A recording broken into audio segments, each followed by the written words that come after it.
이번 시간에는 AWS 설계 요소 중에서 클라우드 네이티브 앱에 대한 설계 요소들, 간단한 것들에 대해서 말씀드리도록 하겠습니다. 그리고 AWS에서 서비스 모범 사례를 통해서 실제로 어떻게 효과적으로 설계를 할 수 있는지에 대해서 말씀드리도록 하겠습니다. 그리고 마지막으로 비용 최적화 관점에서 어떻게 효율적으로 비용을 운영을 하고 관리를 할 수 있는지에 대해서 말씀드리도록 하겠습니다.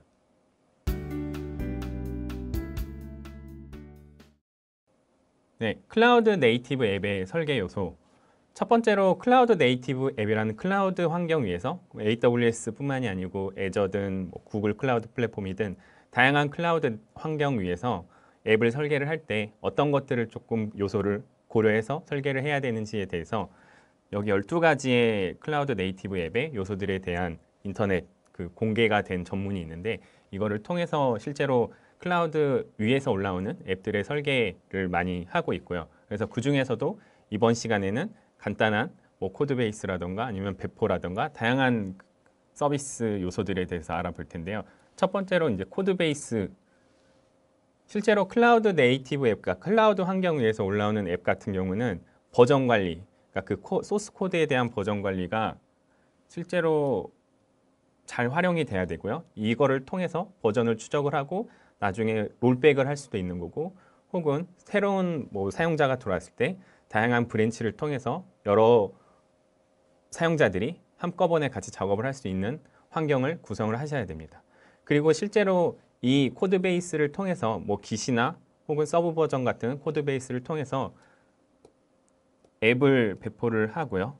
실제로 이 앱을 배포를 할 때는 이제 상용 환경, 그 다음에 QA 환경, 혹은 개발 환경, 개발 환경에서도 개발 환경이 사용자마다 개발 환경을 별도로 가져갈 수가 있으니까 첫 번째 개발 환경, 두 번째 개발 환경, 이렇게 항상 중앙에 있는 코드 관리 레파지토리를 통해서 항상 최신의 코드들을 서로가 관리를 할 수가 있고, 그리고 이 코드를 베이스로 해서 새로운 개발을 또 추가로 진행을 했을 때 기존에 있는 코드와 새로운 코드가 충돌되지 않게끔 잘 관리를 해주셔야 됩니다. 이게 첫 번째로 말하는 코드 베이스라는 요소고요.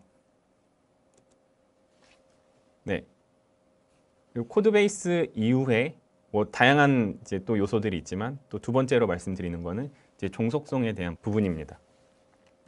실제로 서비스를 여러분들이 구성을 하다 보면은 다양한 소프트웨어가 설치가 될 수밖에 없고요. 이 소프트웨어가 설치가 될 때 그 소프트웨어 한 단일의 소프트웨어가 설치가 되더라도 그 앞에 선수로 종속된 소프트웨어는 또 존재를 할 수밖에 없습니다. 그래서 항상 종속성 패키지를 명시적으로 선언하고 종속 선언 파일 같은 매니페스트 같은 파일 같은 거를 별도로 하나 두셔서 엄격하게 관리를 하시고요. 그리고 항상 어떤 사람이 오더라도 이 우리의 시스템을 새롭게 설치를 한다라고 했을 때는 간단하게 설치할 수 있게끔 혹은 간단하게 개발할 수 있게끔 항상 종속성에 대한 명시적으로 관리를 해주셔야 됩니다. 이게 이제 종속성에 대한 요소였고요. 다음은 설정에 대한 부분입니다. 설정 같은 경우는 여러분들이 쉽게 환경 설정이라고 아시면 될 것 같고요. 개발 환경이나 스테이지 환경이나 상용 환경에서 별도로 달라지는 것들, 모든 것들을 여러분들이 환경 설정 값에 가지고 있으셔야 됩니다. 실제로 환경 설정 같은 경우는 서비스 코드와는 엄격하게 분리를 시키셔야 되고요. 만약에 이게 코드에 만약에 같이 넣어져 있다라고 했을 때는 여러분들이 개발 환경에서 개발했던 코드와 상용 환경에서 배포하는 코드는 달라질 수밖에 없습니다. 하지만 클라우드 네이티브 앱에서는 그런 것들을 지향하고 있고요. 그래서 환경 설정 값들은 항상 서비스 코드와는 분리시키고, 분리에 대해서 여러분들이 안정적으로 나중에 서비스 코드 패치라던가 혹은 환경 설정에 대해서 쉽게 변경하고 그리고 운영할 수 있도록 지원을 할 수가 있습니다. 그리고 그 다음에는 백엔드 서비스라고 있는데요. 백엔드 서비스 같은 경우는 여러분들이 서비스를 구성을 하시는데 항상 그 서비스 자체, 단일 서비스 자체도 다른 서비스에 연결된 리소스로 취급을 하시고요. 예전에 강의에서 말씀드렸던 것처럼 컴포넌트의 소결합을 가질 수 있게끔 항상 백엔드 시스템을 구성을 하셔야 됩니다. 그래서 이 기존에 있는 시스템 자체가 소결합돼서 기존에 밀결합이 돼 있었다면은 소결합을 시키셔서 여러분들이 뒤에 백엔드 시스템들 리소스로 항상 연결을 하시고요. 그 연결이 된 상황이라면은 나중에 여러분들이 확장성이나 탄력성에 대한 높은 수준의 서비스 운영을 하실 수가 있습니다. 그 다음은 프로세스입니다. 프로세스 같은 경우는 여러분들이 상태 정보, 그러니까 스테이트, 뭐 데이터베이스의 고객 정보라던가 혹은 유저 세션 정보 같은 것들을 웹서버나 혹은 앱서버에서 남기지 않고 이런 것들이 만약에 저장이 필요할 경우는 뒤에 있는 백엔드 서비스에 저장을 해야 된다라는 개념입니다. 실제로 여러분들이 서비스를 구성을 하실 때 정보가 유지가 돼야 될 필요성이 있는 것들도 있고 뭐 필요 없는 것도 있는데 정보가 저장될 필요가 있는 것들은 뒤에 DB라던가 혹은 레디스나 혹은 뭐 유저 세션들을 관리할 수 있는 스토리지 같은 것들을 별도로 백엔드 시스템으로 구현을 하셔서 앞에서 말씀드렸던 것처럼 서비스의 소결합을 통해서 여러분들이 나중에 확장성이나 탄력성에 가지고 있는 앱을 개발하실 수 있도록 설계를 하셔야 됩니다. 이게 이제 프로세스의 관점이었고요. 앞으로 여러분들이 설계를 하실 때 이런 백엔드 시스템 그리고 프로세스에 대해서 여러분들이 설계의 관점에서 항상 고민을 하시고 설계를 하셔야지 탄력적인 서비스가 될 수 있습니다. 그 다음은 빌드, 릴리즈, 실행 이 구성입니다. 실제로 클라우드 네이티브 앱을 떠나서 기존에 있는 앱이라도 이런 세 단계의 단계는 항상 지키는 추세고요. 그래서 빌드, 릴리즈, 실행의 단계를 엄격하게 서비스로 분리시켜야 됩니다. 이게 하나의 시스템에서 빌드를 하고 릴리즈를 하고 실행을 한다면은 이 코드가 중복되거나 혹은 다양한 환경 같은 게 중복되다가 실제로 상용에 갔을 때는 문제가 발생할 요지가 있습니다. 그래서 항상 이 단계들을 여러분들이 분리를 시키시고 그리고 이 단계가 분리가 됐다면은 여러분들이 각각의 환경에서 뭐 추가적인 테스트를 확인을 할 수가 있습니다. 예를 들면은 유닛 테스트라던가 혹은 뭐 전체적인 테스트를 어떤 각 단계별로 여러분들이 직접 수행을 하실 수가 있고요. 이런 것들이 분리가 돼야지만 여러분들이 나중에 효율적으로 서비스에 대한 배포를 가져오실 수가 있습니다. 그리고 항상 실행 단계에서는 그러니까 최종적인 마지막 단계에서는 코드를 당연히 변경할 수가 없고요. 코드 변경은 뭐 빌드를 하고 혹은 그 전에 유닛 테스트라던가 혹은 개발 단계에서 코드에 대한 확인을 하시고요. 그리고 만약에 실행 단계에서 어떤 문제가 발생이 됐을 때는 코드 변경이 아닌 이전 버전으로 롤백을 되돌릴 수 있도록 여러분들이 시스템을 설계를 하셔야 됩니다. 그래서 항상 효율적으로 여러분들이 앱이라던가 웹 서비스를 운영을 하실 수 있게끔 새로운 패치가 나왔을 때 이런 각각의 순서에 맞춰서 여러분들이 효율적으로 관리를 하고 있다면은 기존의 배포가 잘못되더라도 전의 버전의 데이터를 가지고 여러분들이 서비스를 할 수 있게끔 롤백에 대한 시스템도 고민하셔야 됩니다. 이게 이제 빌드, 릴리즈, 실행에 대한 구성 요소였습니다. 네, 다음은 포트 바인딩에 대한 요소입니다. 포트 바인딩이라는 거는 아까 말씀드렸던 백엔드 시스템과 약간 연관이 되는 이야기라고 할 수가 있는데요. 항상 어떤 서비스 안에 들어있는 앱들 같은 뭐 웹 혹은 와스, 데이터베이스 이런 것들 뿐만이 아니고 다양한 여러분들이 구성하는 내부의 시스템 자체가 다른 서비스를 위한 백엔드 서버가 될 수가 있다고 가정을 하셔야 되고요. 이 가정을 통해서 항상 포트를 바인딩한다. 예를 들면 API 통신을 위한 API 뭐 표준 인터페이스를 만든다거나 혹은 뭐 다양한 스펙들을 정의해서 추후에 이 서비스 역시도 백엔드 서비스로 활용될 수가 있게끔 여러분들이 설계를 하셔야 됩니다. 그래야지 추후에 확장성이라던가 다양한 클라우드의 특징들을 이용하시는데 효율적으로 사용을 하실 수가 있습니다. 그 다음에는 일회성. 실제로 프로세스 같은 경우는 클라우드 환경에서 이 클라우드 환경은 뭐 장애를 대체를 해야 되고 그리고 확장성 그리고 탄력성이 매우 중요한 환경이기 때문에 빠르게 프로세스를 시작을 하거나 종료할 수가 있고요. 그리고 이러한 특징을 통해서 신축성이 있고 뭐 코드를 빨리 배포를 한다거나 혹은 변경을 빨리 한다거나 해서 여러분들이 안정적으로 여러 가지 환경, 뭐 특히 프로덕션 환경 같은 상용 환경 같은 경우는 안정적으로 운영을 하셔야 되고요. 그래서 이런 뭐 빠르게 셧다운 시킬 수도 있고 빠르게 스타트를 시킬 수도 있고 이런 것들이 잘 맞춰져야지 나중에 여러분들이 어떤 작업을 하실 때 이 앞에 있는 서비스 특성에 따라서 시간이 오래 걸리고 적게 걸리고가 아니고 여러분들이 표준화된 이런 체계를 통해서 안정적으로 운영을 하실 수가 있습니다. 다음은 데브 프로덕션의 일치입니다. 당연한 이야기겠지만 개발 환경과 상용 환경, 뭐 스테이징 환경 같은 경우도 동일하겠지만 다른 백엔드 서비스의 설계를 지향하셔야 됩니다. 실제로 뭐 데이터베이스의 엔진 버전이 개발 환경 같은 경우는 뭐 MySQL인데 상용 환경 같은 경우는 뭐 오라클이다. 이럴 경우에는 여러분들이 그런 백엔드 시스템이 다르면은 개발 환경에서 개발하던 코드와 상용 환경에서 개발해야 되는 코드 자체가 달라질 수가 있습니다. 실제로 이렇게 서비스를 환경들을 구성을 하시면 안 되고요. 그래서 항상 동일한 백엔드 서비스를 설계를 하셔야 됩니다. 그리고 항상 그 버전을 맞추고 그리고 같은 버전의 종류 그리고 같은 시스템들을 활용할 수 있게끔 여러분들이 잘 융합해서 설계를 하셔야 되고요. 그래서 환경의 차이를 최소로 하고요. 그러다 보면은 여러분들이 상용 가기 전에 스테이징 가기 전에 개발 환경에서 개발했던 소스 코드들을 동일하게 프로덕션 환경, 스테이징 환경에도 배포를 하실 수가 있습니다. 그래서 항상 지속적인 배포가 가능하도록 여러분들이 서비스를 디자인하셔야 됩니다. 다음은 로그에 대한 요소입니다. 로그 같은 경우는 여러분들이 서비스의 동작 확인에 대한 부분으로도 활용을 하실 수가 있고요. 아니면은 특정 성능에 대한 지표로 확인을 하실 수가 있습니다. 하지만 이 시스템 로그에 대한 부분을 시스템화하지 않고 별도의 서비스에서 여러분들이 운영을 하신다면은 매번 그 별도의 서비스의 시스템에 들어가셔서 로그를 확인을 하셔야 되고요. 그거를 통합해서 보기는 매우 어렵습니다.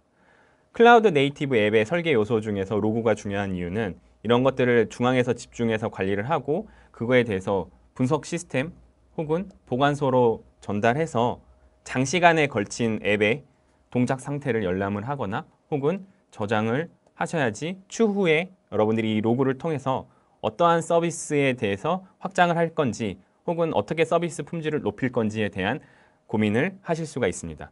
그래서 이런 로그에 대한 부분이 최근 들어서 매우 중요해지고 있습니다. 두 번째, AWS 모범 설계 사례에 대해서 말씀드리도록 하겠습니다. AWS에서 실제로 모범 사례로 제공을 해주는 시스템을 제가 여기에 설명을 드릴 거고요. 실제로 웹에 대한 부분, 그다음에 뭐 미디어 시스템에 대한 부분, 게임 시스템에 대한 부분에 대해서 말씀드리도록 하겠습니다. 여러분들이 앞에 강의에서 다 들으셨던 내용이실 거고요. 실제로 이것들을 어떻게 이제 서비스로 묶어서 어떻게 시스템을 묶어서 서비스를 제공할 건지에 대한 이야기를 해드리려고 하고 있습니다. 첫 번째로 웹 같은 경우는 이제 웹군이 있을 거고요. 웹 서버군이 있을 거고요. 그다음에 어플리케이션 서버, 뭐 와스 같은 것들이 있을 수가 있고요. 그다음에 뒷단에 이제 데이터베이스 서버군 이렇게 3티어의 구조로 많이 이루어지고 있습니다. 기본적인 이제 웹 어플리케이션의 구조라고 볼 수가 있고요. 실제로 사용자가 웹 서비스에 접근을 했을 때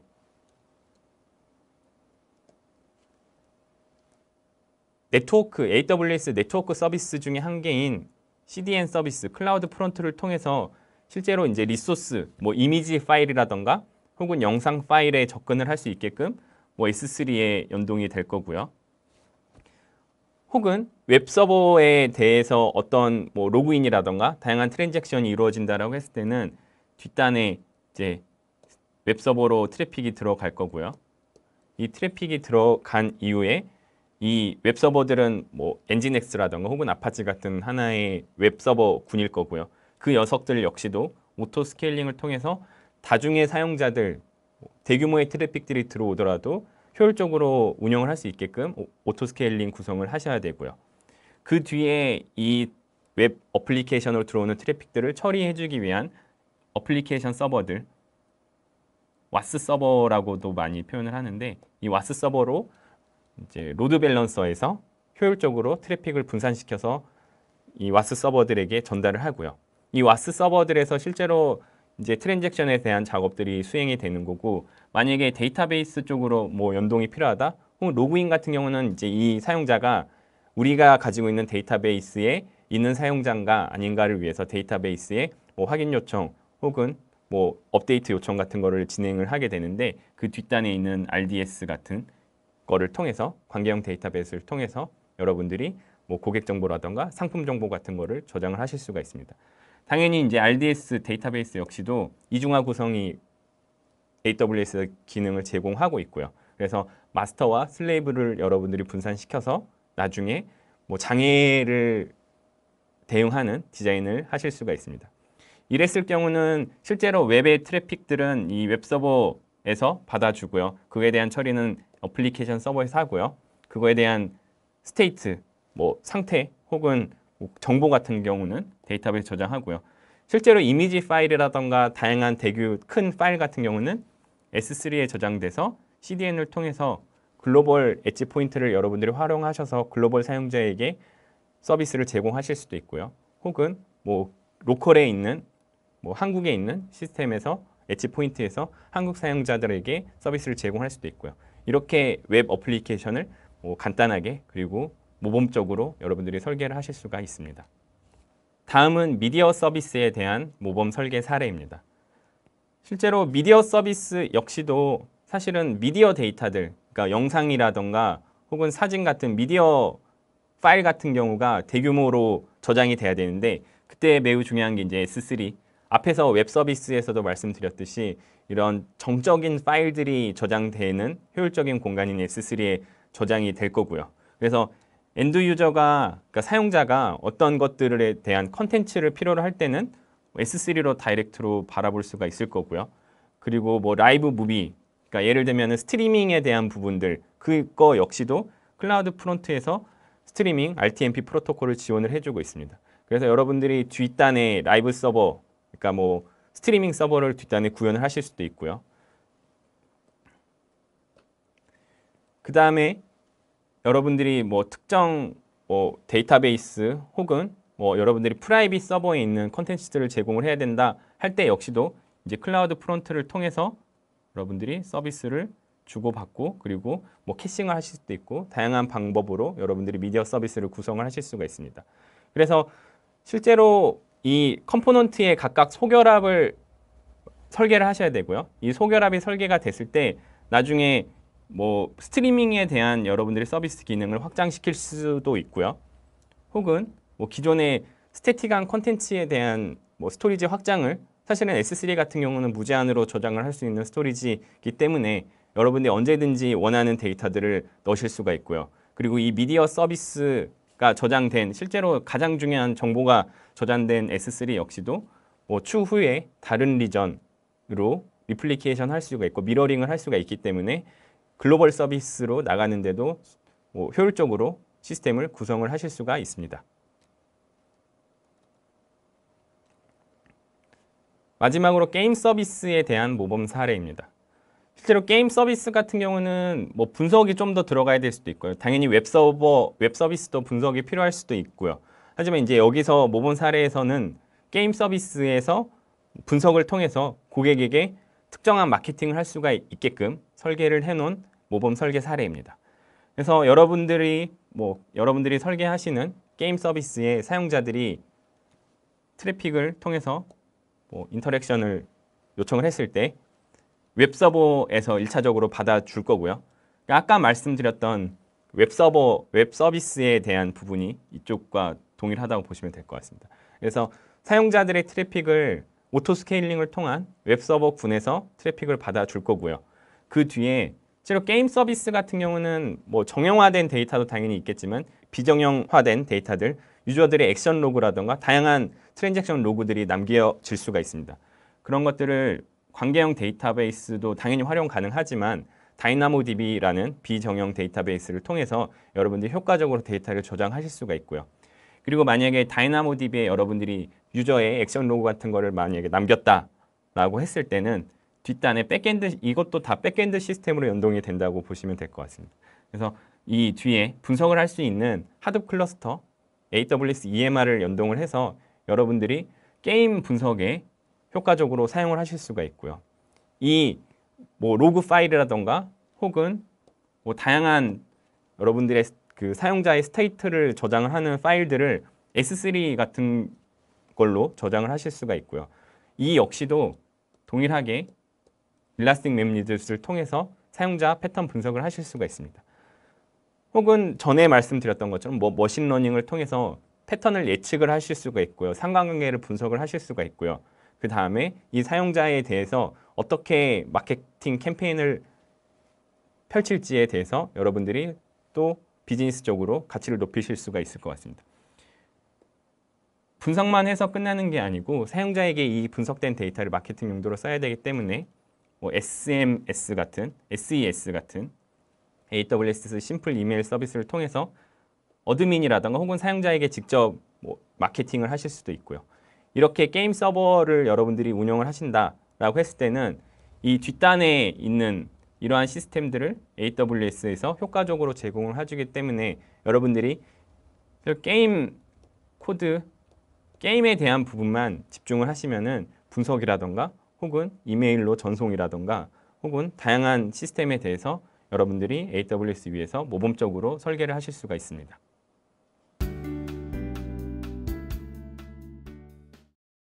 네, 세 번째 AWS 비용 관리에 대한 부분에 대해서 말씀드리도록 하겠습니다. 실제로 비용에 대한 부분은 여러분들이 항상 효과적으로 운영을 하셔야 되고요.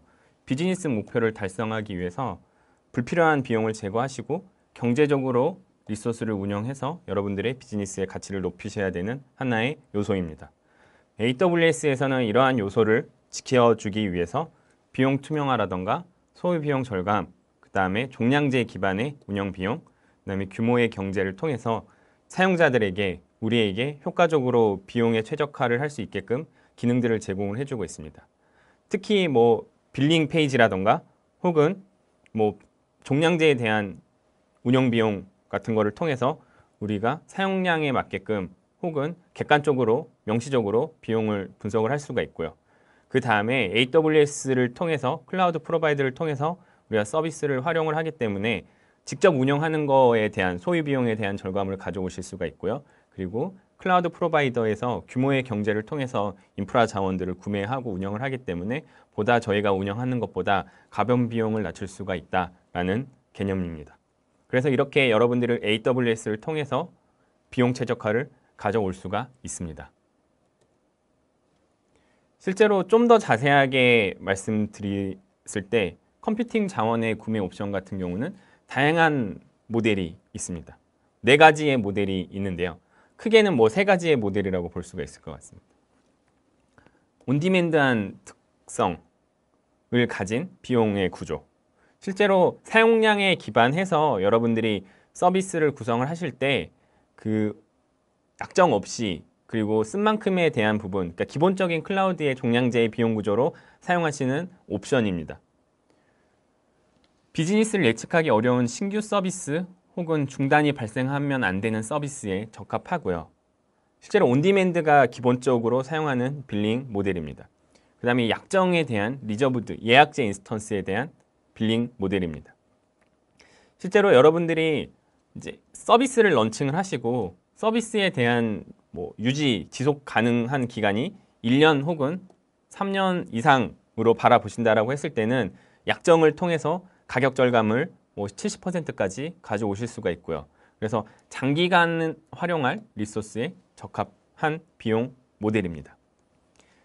그다음에 스팟 인스턴스, 실제로 입찰제 인스턴스라고 많이 하는데요. 경매 방식으로 AWS에 남은 리소스를 경매를 통해서 여러분들이 서비스를 할당을 받으실 수가 있는 빌링 구조입니다. 그래서 온디맨드에 대비해서 80에서 90%까지 싸질 수가 있고요.